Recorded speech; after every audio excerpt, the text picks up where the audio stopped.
सल्लल्लाहु अला सय्यिदिना मुहम्मद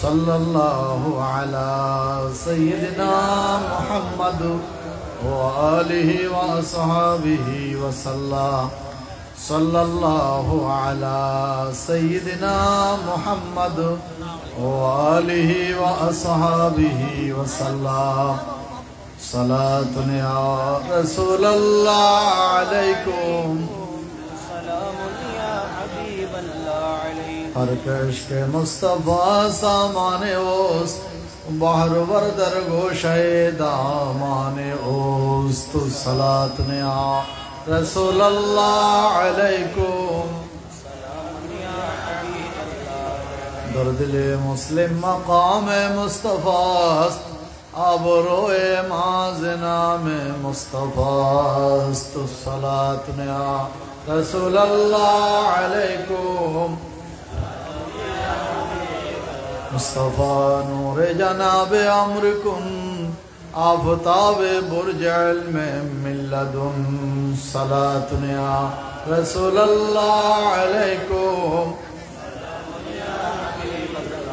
या रसूल अल्लाह उन्जुर हालना या हबीब अल्लाह इस्मा क़ालना सलातुन या रसूल अल्लाह अलैकुम सलामुन या हबीब अल्लाह अलैकुम। अम्मा बाद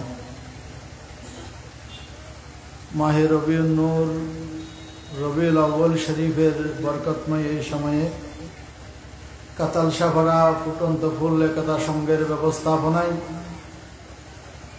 এলাকাবাসী এবং ড্রাইভার বৃন্দের সহযোগিতায় আয়োজিত আজকের এই আজিম ও শান নুরানি মাহফিল উপস্থিত হযরতে উলামায়ে আহলে সুন্নাত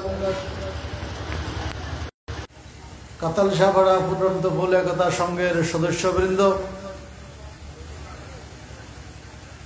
उपस्थित नहायत काबिल एहतराम मुअज्जज़ बुजुर्गान दीन, अतिथि वृंद, सम्मानित सुधी मंडली, उपस्थित बिरादरान इस्लाम, पर्दानशीन मा ओ बोनेरा, देश विदेश থেকে আমাদেরকে যারা দেখছেন, এই মাহফিলের সাথে যারা যুক্ত আছেন, रहमानी व रहमकुमुल्लाह, अस्सलामु अलैकुम व रहमतुल्लाहि व बरकातुहू। अल्हम्दुलिल्लाह व शुक्रुलिल्लाह। আমি নাচিস গুনাহগার আপনাদের সাথে আজিমুশ শান এই মাহফিলে শরীক শামিল হতে পেরেছি। আল্লাহর দরবারে শুকর আদায় করছি আলহামদুলিল্লাহ। আমন্ত্রিত হযরতে উলামায়ে আহলে সুন্নতের শুকরিয়া আদায় করছি। দূর দূরান্ত থেকে কষ্ট করে যারা এখানে এসেছেন এবং যারা আসবেন, এই মাহফিল কামিয়াব করার জন্য যাদের অবদান রয়েছে, বিশেষ করে ফুটন্ত ফুল একতা সংঘের সদস্যবৃন্দ যারা দেখতে দেখতে আজ নবম বৎসরে পদার্পণ করলো। माह रबीउल अव्वल शरीफे रसूल करीम रऊफ रहीम सल्लल्लाहु ताला अलैहि वसल्लमर तशरीफ आवरीर এই মাসে শানদারভাবে পবিত্র ঈদে মিলাদুন নবী সাল্লাল্লাহু আলাইহি ইসলাম তারা উদযাপন করে আসছেন। একই সাথে এই মাহফিলের প্রয়োজনীয় সব ব্যবস্থাপনা তারা করে আসছে। বছরের পর বছর পরবর্তী বছর আরো বেশি শানদারভাবে, আরো ঝাঁকজমকপূর্ণভাবে তারা আয়োজন করার ব্যবস্থাপনা গ্রহণ করছেন। আল্লাহ পাক এই মাহফিলকে তা কিয়ামত আবাদ রাখুক।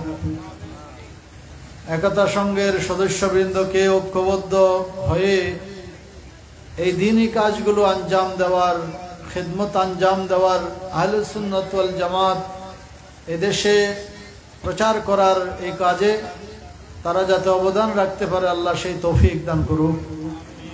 দেশ বিদেশ থেকে যারা মাহফিলে অংশগ্রহণ করেছেন টাকা পয়সা দিয়ে, এলাকার মুরব্বিবৃন্দ যারা সহযোগিতা করেছেন, সুপরামর্শ দিয়েছেন, আর্থিকভাবে সহযোগিতা করেছেন, তাদের সকলের খিদমতকে আল্লাহ কবুল করুক। আমি সকলকে মোবারকবাদ জানাচ্ছি, আপনাদের সকলকেই মোবারকবাদ জানাচ্ছি। আপনারা এসে এই মাহফিলের সৌন্দর্য বৃদ্ধি করেছেন এবং অনেকেই বাদ মাগরিব থেকে এখানে এসে আপনারা এই রহমত বরকত সম্বলিত এই মাহফিলে আপনারা বসা আছেন, সেজন্য আপনাদের শুকর আদায় করছি। যারা প্যান্ডেল সাজিয়েছেন, যারা মিডিয়ার ভাইয়েরা আমাদের সাথে যুক্ত আছেন, একই সাথে একতা সঙ্গের আমাদের বাচ্চা আমার ভাইদেরকে যারা আন্তরিক সহযোগিতা দিয়েছেন, আমি এক কথায় সকলকেই অভিনন্দন এবং মোবারকবাদ জানাচ্ছি। প্রায় সময় আমি বলে থাকি, আমার আশা এটা ওয়াজ নসিহত করার জন্য না, আপনাদের সাথে শরিক হওয়ার জন্য, আপনাদের থেকে দোয়া নেওয়ার জন্য। সেই কাজটুকু হয়েছে, আল্লাহর শেষ মেহেরবানিতে সে শরিক হতে পেরেছি। আল্লাহ রব্বুল আলামিন আজকের এই মাহফিলকে কিয়ামতের ময়দানে আমাদের জন্য নাজাতের জরিয়া বানিয়ে দিন। আর একটু বড় করে বলি আমিন।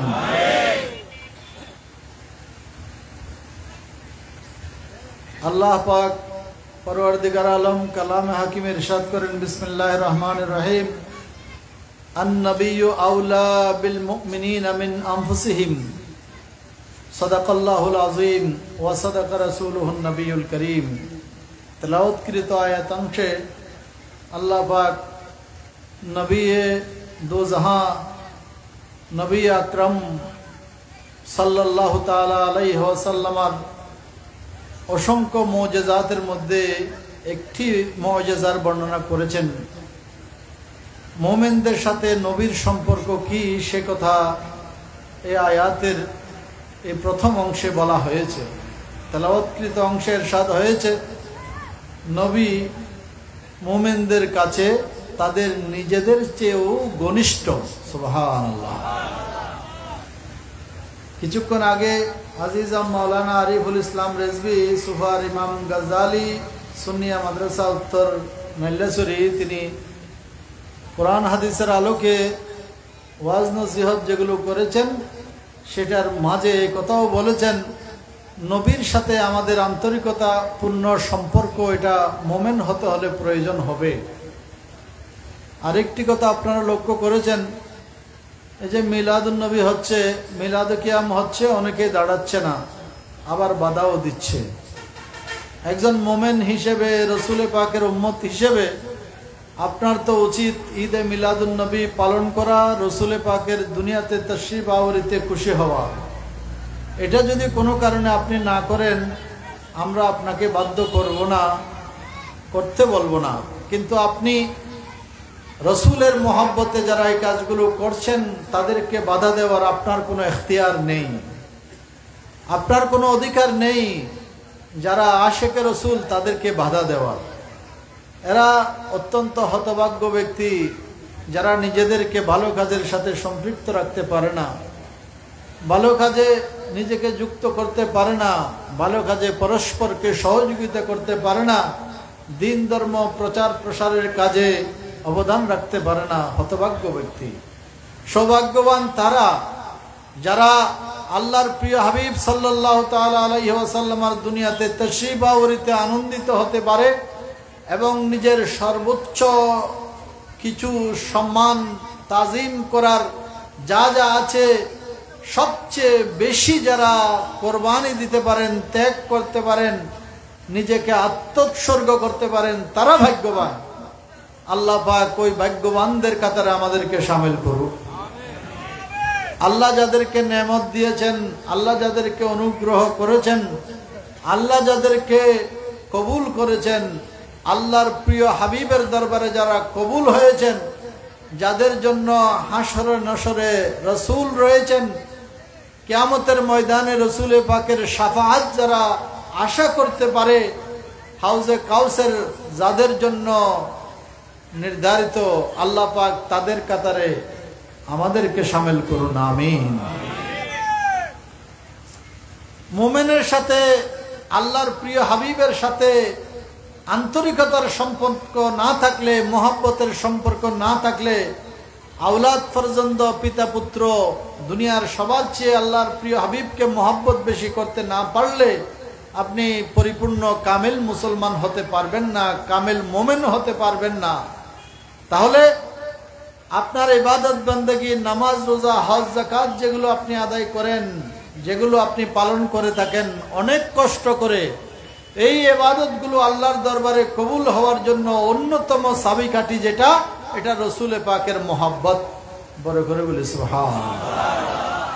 সেই মহব্বত সৃষ্টি হওয়ার জন্য, সেই মহব্বত কলবে জাগ্রত করার জন্য একতা সঙ্গের আজকের এই মাহফিল, আল্লাহ এই মাহফিলকে কবুল করুন। সরকার দো আলম নূরে মুজাসসাম সাল্লাল্লাহু তাআলা আলাইহি ওয়াসাল্লাম ইরশাদ করেছেন, বুইস্তু বিজাওয়ামিল কালিম ওয়া নুসিরতু বিররুবে।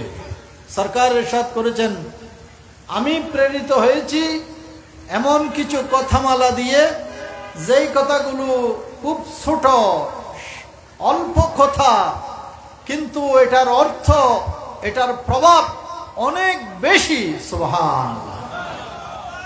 কথা কম, অর্থ বেশি।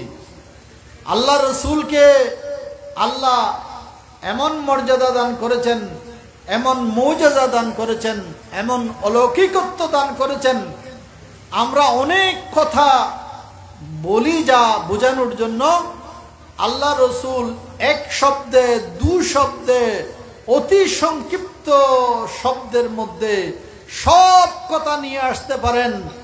অল্প সময়ের মধ্যে আল্লাহ রব্বুল আলামিনের পক্ষ থেকে আনিত কিতাব কোরআন মজিদের মাধ্যমে মানুষকে হেদায়েত দেওয়া, পথভ্রষ্ট মানুষকে সঠিক পথে আনা, সিরাতুল মুস্তাকিমে আনা, আহলে সুন্নাত ওয়াল জামাতের আকীদা মুক্ত করা, জাহান্নামীদেরকে জান্নাতি করা, পাপীদেরকে নেককার বানানো, আল্লাহর গজবের শিকার বান্দাদেরকে আল্লাহর রহমত প্রাপ্ত বান্দায় রূপান্তরিত করা, চোর, ডাকাত, সমাজ বিরোধী কাজ যারা করে তাদেরকে নেককার, পরহেজগার, সৎ বান্দায় পরিণত করা।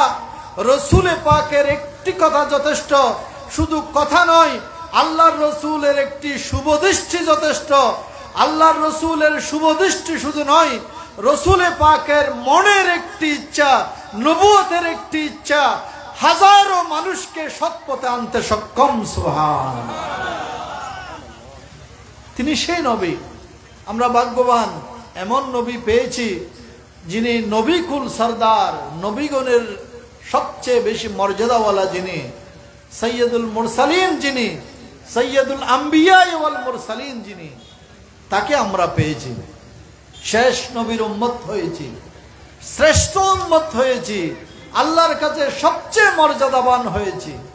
তা আমরা এত বেশি মর্যাদাবান হওয়ার পরও অমর্যাদার কাজ যদি আমরা করি, তাহলে আমাদের কপালে দুঃখ আছে। ভাগ্যবান বান্দা খারা, যারা আল্লাহর নবীকে আল্লাহ রহমত করে পাঠিয়েছেন, রহমত হিসেবেই যারা গ্রহণ করতে পেরেছেন। আল্লাহ আমাদেরকে দ্বীন দান করেছেন, শরীয়ত দিয়েছেন, আল্লাহ পাক আমাদেরকে কোরআন দান করেছেন, রসুল পাকের নবুয়তের জবান থেকে বের হওয়া সুন্নাহ এবং হাদিস দান করেছেন।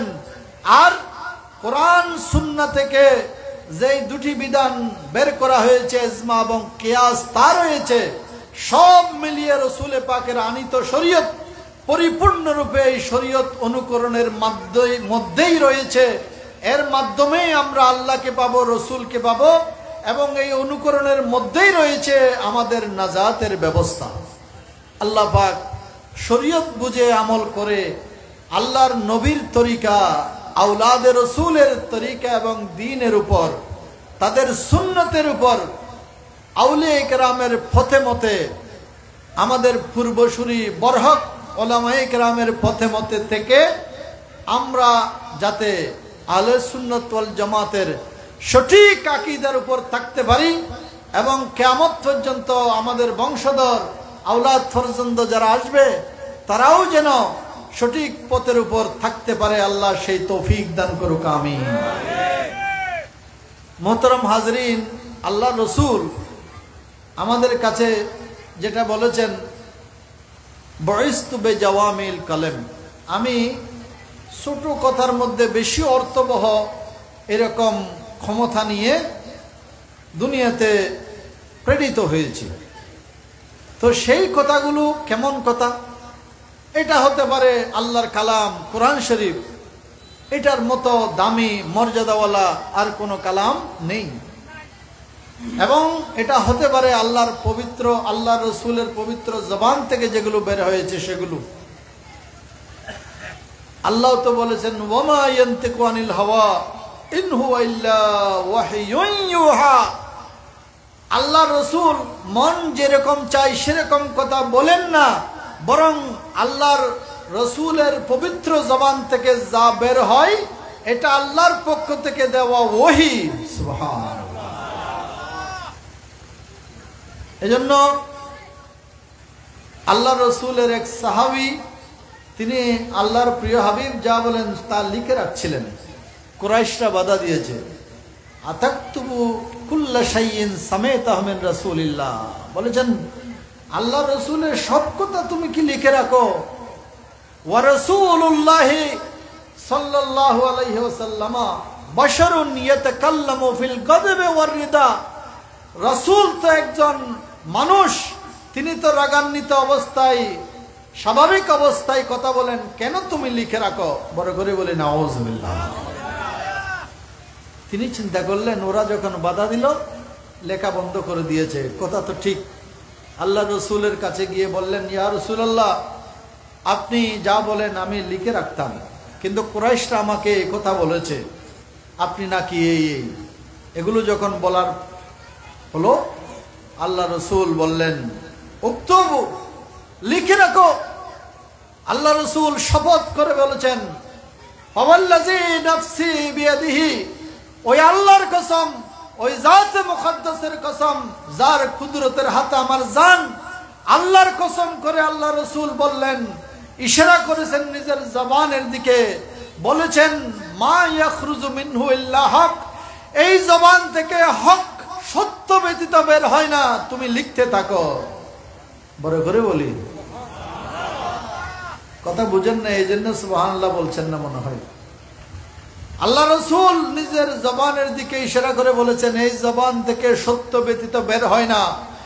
রসুল এটা বুঝেছেন, রাগান্বিত অবস্থায়, স্বাভাবিক অবস্থায়, যেই অবস্থায় আল্লাহ রসুল কথা বলুক, আল্লাহ রসুলের জবান থেকে যা বের হয় এটা আমাদের জন্য অনুকরণীয় আদর্শ, এটার নাম শরীয়ত।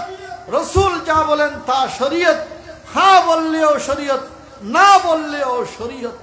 যা বলেন আল্লাহ তা কবুল করেন, আল্লাহর পক্ষ থেকে নাজিলকৃত ওহী, যেটাকে উলামায়ে কেরাম বলে ওহিয়ে গায়রে মতলু, ওঠার মাধ্যমে আল্লাহ রসুল আমাদেরকে এটা শিক্ষা দিয়ে থাকেন। সুবহানাল্লাহ। আপনারা শুনে অবাক হবেন, এক সময় আল্লাহ রসুল যখন বলেছেন, আল্লাহ তোমাদের উপর হজ ফরজ করেছেন, তোমরা হজ করো। কোরআন শরীফের আয়াত নাজিল হয়েছে, ওয়ালিল্লাহি আলান নাসি হিজ্জুল বাইতি মান ইসতাতা ইলাইহি সাবিলা। আয়াতের মধ্যে হজ ফরজের কথা বলা হয়েছে। তখন একজন সাহাবী উঠে বললেন, ইয়া রাসূলুল্লাহ, প্রতি বছর কি আমাদেরকে হজ করতে হবে? তখন আল্লাহ রসুল কোনো উত্তর দিলেন না। আবার প্রশ্ন করা হয়েছে, আবার প্রশ্ন করা হয়েছে, কোনো জবাব দেন নাই। পরে রাসূল আকরাম, সবাই বলি সাল্লাল্লাহু আলাইহি ওয়াসাল্লাম, তিনি বললেন, আমার কাছে প্রশ্ন যে করেছ, এদিকে আসো। তুমি যখন আমাকে প্রশ্ন করেছ প্রতি বছর হজ করতে হবে, যদি আমি রসুল বলতাম হ্যাঁ, তাহলে তোমরা যেটা জীবনে একবার হজ করা ফরজ, যেটা করতেছ ধনী ব্যক্তিরা, এটা আর হতো না, তোমাদেরকে প্রতি বছর হজ করতে হতো। আর যদি এটা হয়ে যেত ওমাস্তাতাতুম, তোমাদের পক্ষে এটা করা সম্ভব হতো না। এজন্য আমি রসুল যা বলি এটা আল্লাহ কবুল করেন, এটা শরীয়তের অংশ, সেটা হয়ে যায়। তাই আল্লাহ রসুল আমাদেরকে যা বলেন এটা নির্দেশনা, আল্লাহর পক্ষ থেকে আনিত, এটা শরীয়ত। রসুল যা বলেন তা হয়ে যাবে, এটাই শরীয়ত। সেজন্য আল্লাহ রসুল বলেছেন আমার কথাগুলো অতি ছোট্ট ছোট কথা, কিন্তু এটার অর্থ অনেক ব্যাপক। এভাবে আল্লাহ রসুল অনেক কথা বলেছেন, অনেক কথা বলেছেন। সেই কথাগুলোর মধ্যে যেমন আছে ছোট্ট একটি কথা, আদ-দীন আন-নাসিহা।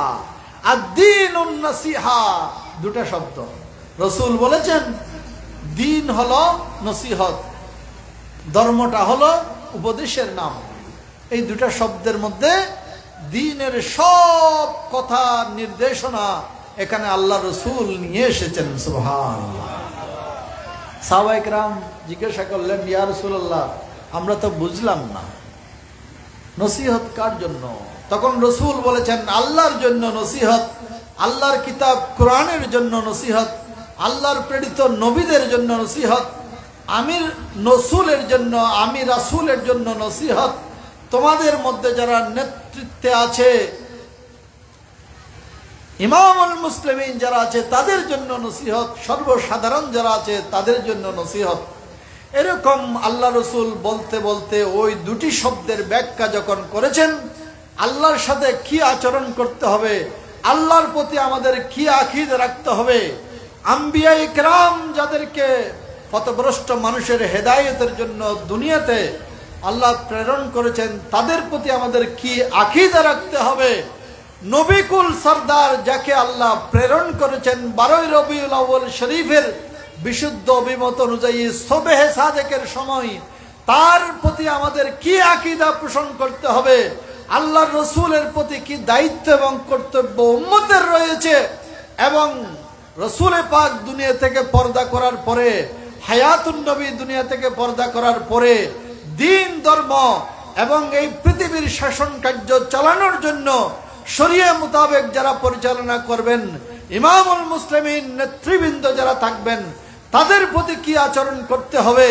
সর্বসাধারণ সাথে একে অপরের সাথে কি মুআমালা করব, কি আচরণ করব, লেনদেন কিভাবে করব, কথাবার্তা কিভাবে বলবো, কিভাবে আমরা একে অপরের সাথে কাজকর্ম পরিচালনা করব, দুনিয়ার কাজগুলো কিভাবে করব, আখিরাতের কাজগুলো কিভাবে করব, দ্বীনি কাজগুলো কিভাবে আঞ্জাম দেব, এভাবে প্রতিটি কথা ওই আদ-দীনুন নাসিহা এর মধ্যে রয়েছে। সুবহানাল্লাহ। এভাবে আল্লাহ রসুল অনেক কথা বলেছেন, যেগুলো খুব ছোট্ট, অর্থ অনেক বড়। উলামায়ে কেরাম এগুলো আপনাদেরকে সুন্দর সুললিত কণ্ঠে বলবেন। আজকে আমরা আমাদের পোস্টারে, লিফলেটে, ব্যানারে যাদের নাম দেখেছি, তারাও কয়েকজন এসেছেন। বিশেষ করে আমাদের এটা গাবতল মসজিদ, আপনাদের এই কেন্দ্রীয় মসজিদ গাবতল মসজিদের খতিব মৌলানা মোহাম্মদ হাবিবুল্লাহ কাদেরী তশরিফ এনেছেন। আবার আরেকজন তশরিফ আনবেন সুদূর কুমিল্লা থেকে মৌলানা কারি মোহাম্মদ শামীম রেজাল কাদেরী। আমাদের আজিজম হাফেজ ফুরকান সাহেবের কথা তো বলতেই হয় না, সবসময় আপনাদের সাথে আছে। আমাদের ওদিকে সাদেকনগর মাহফিল হয়েছে, এখানেও পরিচালনা করেছে, এখানেও পরিচালনার দায়িত্বে আরো উলামায়ে কেরাম যারা আসছেন, আপনাদের সভাপতি সাহেব আসছেন। মাস্টার সাহেবকে চিনে না এমন মানুষ তো খুব কম আছে। অবশ্যই যারা আসছেন তাদের শুকরিয়া আমি আদায় করছি। নাম বলবো এটা তো আর দরকার নেই, নাম কাউকে বলবো, কারো নাম বাদ যাবে। ওনারা বলবেন, ওনারা ওয়াজ নসিহত করবেন, আপনারা ধৈর্য সহকারে থাকবেন। আমি শুধু এইটুকু বলবো, যারা একতা সংঘের এই যে ফুটন্ত ফুল একতা সংঘ, এরা তো 9টা বছর পার করলো এই কাজগুলো করে। আমি সবসময় এটা বলি, এই কাজগুলো আমাদের কাজ, ওরা করছে। তো ওরা যখন করছে, ওদেরকে টাকা পয়সা দিতে না পারলেও কমপক্ষে খোঁজখবর তো নেবেন। কাজ তো আপনার। আপনার কি এই কাজটা করতে হবে না? ঈদে মিলাদুন্নবী সাল্লাল্লাহু আলাইহি ওয়াসাল্লাম মাহফিল, জশ্নে ঈদে মিলাদুন্নবী মাহফিল আপনাদেরকে করতে হবে না? রসুল পাকের মহব্বতের প্রমাণটা আপনাদেরকে দিতে হবে না? হবে কি হবে না? তো হলে আপনি ব্যক্তিগত উদ্যোগে করবেন, টাকা পয়সা থাকলে আপনার ঘরে করবেন, নইলে মসজিদে করবেন, এলাকায় করবেন, আপনাকে তো করতেই হবে। তা আপনার কাজটা শানদারভাবে, সুন্দরভাবে সবাইকে নিয়ে, আপনাদের সবাইকে এখানে নিয়ে 1 টাকা দিলে যেভাবে অংশগ্রহণ করলেন 1 কোটি টাকা দিলেও একইভাবে অংশগ্রহণ করা। যার কাছে টাকা নেই দিতে হবে এমন কথা নেই, আপনারা আসছেন এটাই যথেষ্ট। যদি আসতেও না পারেন, আপনি অসুস্থ ঘরে বসে আছেন, তাহলে কি আপনার দিন ধর্ম সব চলে যাবে? না, যাবে না। আপনার সাথে এই মাহফিলের সাথে মহব্বতের সম্পর্ক আছে কিনা এটা বড় কথা। এটা যদি থাকে তা আমার আল্লাহ এটা দেখছেন কিনা, আপনার মনের ভিতরে যা আছে দেখছেন কিনা। আচ্ছা বলেন তো, গায়েবের খবর দেনেওয়ালা নবী মদিনায়ে মুনাওয়ারার রওজা শরীফে যিনি শায়িত আছেন, এখানে আমরা বসে দরুদ শরীফ পাঠ করছি, আল্লাহ রসুল এগুলো শুনছেন কিনা? তাহলে তো হাজার নাজের নবী কেমনে হবেন? আর যারা বলেন আল্লাহ রসুলের কাছে পৌঁছিয়ে দেওয়া হয় মালায়েকায়ে সাইয়াহিন আছেন, কতগুলো ফেরেশতা আছে, আপনি যদি দরুদ শরীফ পাঠ করেন, ওই ফেরেশতারা আল্লাহ রসুলের কাছে গিয়ে বলেন অমুক এলাকায় অমুকের ছেলে অমুক আপনার উপর সালাতু সালামের হাদিয়া পেশ করেছেন, এটা পৌঁছিয়ে দেওয়া হয়। এটা ওয়াহাবি, দেওবন্দি, যত প্রকারের আহলে হাদিস, শিয়ে, রাফেজি, মুতাজিলা, যত প্রকারের দল উপদল আছে, ভ্রান্ত দল আছে, পথভ্রষ্ট দল আছে, গোমরা দল আছে, যারা আছে কেউ এটাকে অস্বীকার করে না। আচ্ছা একটু চিন্তা করে বলুন তো দেখি, যারা মুরব্বী তাদেরকে জিজ্ঞেস করবো না ঠিক কিনা, এটাও আমি জিজ্ঞেস করি না। আপনারা অনেক সময় ঠিক কিনা জিজ্ঞেস করলে বেঠিক জিনিসকেও ঠিক বলে ফেলবেন, এই জন্য জিজ্ঞেস করি না। এটা এমনি প্রশ্ন করলে ভুল হয়ে যায়। যদি বলি যে বড় করে বলেন সুবহানাল্লাহ, তো এখানে আমার থেকেও তো বড় মানুষ আছে, আপনাকে তো আমি আর আদেশ করতে পারি না বড় করে কেন বলেন নাই, চার্জ করতে পারি না, সেজন্য ওই ভাষায় আমি কথাগুলো বলতে চাই না। আপনারা সবাই আমার মুরব্বী, শ্রদ্ধেয় ব্যক্তি, আপনাদেরকে এটা এভাবে বলবো না। ছোট ছোট যারা আছে আমার চেয়ে কম বয়সী তাদেরকে বলবো। আচ্ছা, আল্লাহ রসুলের উপর দরুদ পড়া হচ্ছে শুধু কি বাংলাদেশে, পাকিস্তানে, ইন্ডিয়াতে, অন্য কোনো কান্ট্রিতে পড়া হচ্ছে না? নামাজের মধ্যে দরুদ শরীফ আছে না? আত্তাহিয়াতুর মধ্যে রসুলের প্রতি সালাম আছে না? তো যারা নামাজ পড়ে তারা কি রসুলকে সালাম দিচ্ছে না? আজানের আগে সালাতু সালাম না দিলে নামাজের ভিতরেই তো দিচ্ছে, আজানের বাইরে না দিলেও আজানের ভিতরেও রসুলের পাকের নাম আছে। এখানে আশহাদু আন্না মুহাম্মাদুর রাসূলুল্লাহ সবাই বলি সাল্লাল্লাহু আলাইহি ওয়াসাল্লাম আছে না? আজানের ভিতরেও তো আছে, নামাজের ভিতরেও রসুল নাই কোথায়? সব জায়গায় তো আছে। তো আছে যখন, রসুলকে আপনি এখানে দরুদ শরীফ পড়ছেন, সালাম দিচ্ছেন, আমেরিকাতে দেওয়া হচ্ছে, কোথায় দেওয়া হচ্ছে না? আর রসুলের পাকের রওজা শরীফে মানুষ তো দিচ্ছে তো দিচ্ছে, আর ফেরেশতাও আসছে সকালে এক দল, আবার রাতে আরেক দল আসতেছে না? অহরহ দিচ্ছে না? আচ্ছা, যারা বলে রসুল রওজা শরীফে জিন্দা নাই, তা সালাম যদি দেওয়া হয়, সালামের জবাব যদি দিতে হয়, রাতেও দেয় দিনেও দেয়, এখানে 24 ঘন্টার মধ্যে এক মুহূর্ত কি বাকি আছে? তাহলে 24 ঘন্টার মধ্যে এক মুহূর্ত, এক সেকেন্ড যদি সময় বাকি না থাকে, আর আপনারা যদি এই কথার উপর একমত থাকেন, মালায়েকায়ে সাইয়াহিন নামক কিছু ফেরেশতার দল আল্লাহ রসুলের কাছে সালাম পৌঁছিয়ে দেয়, রসুল হাজির নাজির নয়, নাউজুবিল্লাহ। যদি আপনারা এটা বলে থাকেন রসুল জিন্দা নয়, যারা বলে থাকেন তারা বলে যখন সালাম দেওয়া হয় তখন জিন্দা করা হয়, রূহ ফিরিয়ে দেওয়া হয়, তিনি সালামের জবাব দেন, তো কয়বার ফেরত দেবেন, কোন মুহূর্তে ফেরত দেবেন? 10টায়ও দেওয়া হয়, 10টা 1 মিনিটেও দেওয়া হয়, 10টা 2 মিনিটেও দেওয়া হয়, 10টা 3 মিনিটেও দেওয়া হয়। 24 ঘন্টার মধ্যে এক মুহূর্ত সুখের ফলক সমান সময়ও তো বাকি থাকে না। সার্বক্ষণিক রসুলের উম্মত সালাম দিচ্ছে, রসুলের উপর দরুদ পাঠ করছে। আমরা সালাতু নিয়া বলি, তারা আল্লাহুম্মা সাল্লি আলা মুহাম্মদ বলে, তারা সাল্লাল্লাহু আলাইহি ওয়াসাল্লাম বলে। কোনো না কোনো ভাষায়, কোনো না কোনো শব্দে রসুলকে সালাম দিচ্ছেন অহরহ। তাহলে ওই রসুল আর মুর্দা হওয়ার সুযোগ কোথায় আছে? হাজারো সালাম, লাখো সালাম, কোটি কোটি সালাম দেওয়া হচ্ছে। আপনাদের কথা অনুযায়ী তো রসুল জিন্দা। সুবহানাল্লাহ।